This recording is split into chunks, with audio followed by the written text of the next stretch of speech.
What's up, geeks and gamers? It's Jeremy coming to you with another video, and today we're going to talk about E3. Why are we talking about E3? Well, I have no interest in E3 anymore. Now, what I mean is I have an interest in the news that comes out of E3, the little bit of real news that comes out of E3, but for the most part, E3 to me is a bore fest, and it's nothing more than a big circle jerk for a lot of journalists and YouTube personalities and game developers to show how cool they are on social media, take a bunch of selfies, take a bunch of pictures, yada, yada, yada, and that's about it. Now, as far as the gaming aspect of it, we're not even getting any gameplay anymore, it doesn't seem like. We're getting these cinematic trailers, and that's all fine and dandy, I guess, but I believe real gamers want to just see some gameplay. So like Cyberpunk 2077, okay, we've seen some gameplay of that, and it looks really cool, but that was a long time ago. So with this most recent trailer we got was a cinematic trailer. Again, I'm not saying it didn't look cool, because it did, but gamers are starting to get tired of the cinematic trailers. We're really getting tired of that. I don't know why you're putting so much effort and energy into cinematic trailers. Just work on the gameplay. But you did bring Keanu Reeves there in the end, and for any frustration we might have had with the lack of gameplay, I think that was all forgotten because of Keanu's involvement in the game. And hey, I will take that all day long. I'll own it. You won me over with Keanu.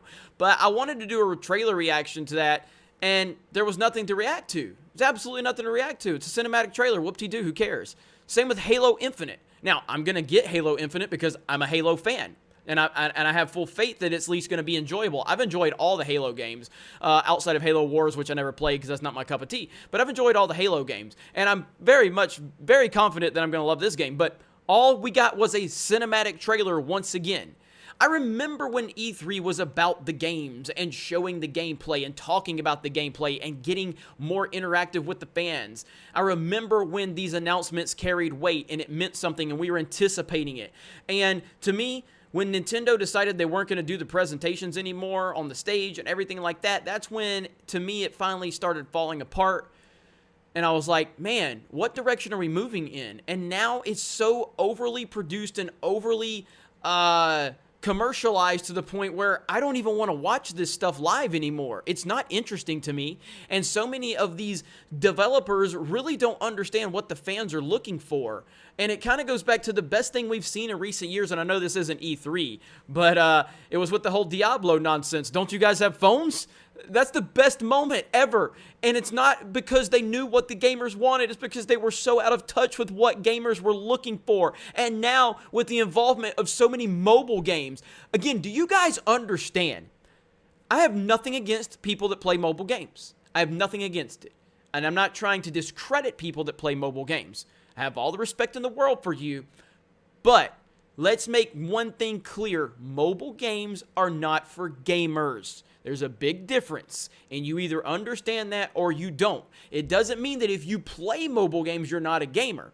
But if that's the only thing that you're into, there is a different aspect of gaming. There are different levels of it. And I'm okay owning the level I'm at. I'm a console peasant, and I'm completely fine with that. PC gamers are a different level. They're another level, and I'm not there. That's not my level. I'm cool being a console peasant. But even a console peasant is much higher in the pecking order than the mobile gamer. And generally speaking, mobile gamers are not the ones that are waiting for the news. They're not intertwined in everything. They're not grasping for news. They're not grasping for information. They're just casual people that want to play video games whenever they can, whenever they have a few extra minutes. And it seems like they're putting so much emphasis on mobile games, and they're not worrying about the gamers. And it's very frustrating. So for that reason, I am pretty much not interested in E3 at all anymore. I basically wait for the news to break on Twitter, and then I see what I can talk about and what I can react to. But I don't have any desire to actually sit down and watch these streams anymore. And I have no desire to go to E3. And I'm not saying this from a bitter standpoint. I don't like conventions. I never have, and I never will. I went to Star Wars Celebration because our community and our supporters really wanted us to go, so we made that happen. And I went to meet the fans. I could care less about meeting the people at Lucasfilm and Disney. I don't like most of the people at Lucasfilm anyway, and they don't like me. And the people that do like me at Lucasfilm aren't allowed to talk to me publicly anyway, or they'd get in trouble. So it really isn't about that. I don't care about the Lucasfilm people. I don't care about meeting the gaming developers and shaking their hands and taking a selfie with them. I don't give a damn about any of you people. So if I was to even go to these conventions, which I'm planning on going to San Diego Comic-Con because I was invited and our followers would like to see me there, so I'm going to try to make it out there for that so I can meet them. But I'm not there to do the song and dance and the handshakes with the movie producers and stuff. I don't care about any of those people. I don't. Just give me good information based on the products that you're making, and that's it. Show us some actual footage. That's all we're asking for, but this is way too much overly produced cinematic trailers with pageantry and focused on social media moments where you can take that selfie and show your wokeness and show how cool you are to all your friends. It's not about the games anymore with E3,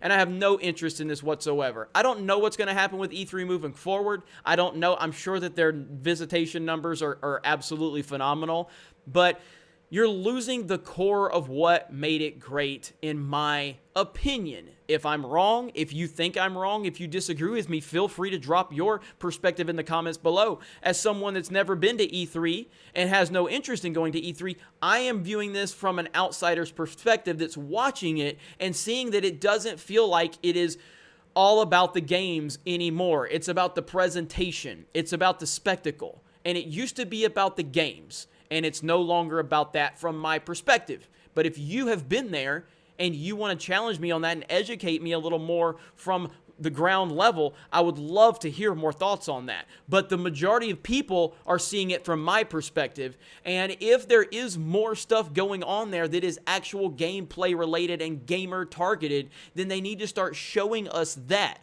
But overall, the cinematic trailers are getting out of hand. And if you're going to spend that much time on a cinematic trailer, spend that time developing more gameplay so you can show that to us. That is my thoughts. Let me know what you think in the comments below. You guys have a great day. Check out geeksandgamers.com, and we will talk to you later.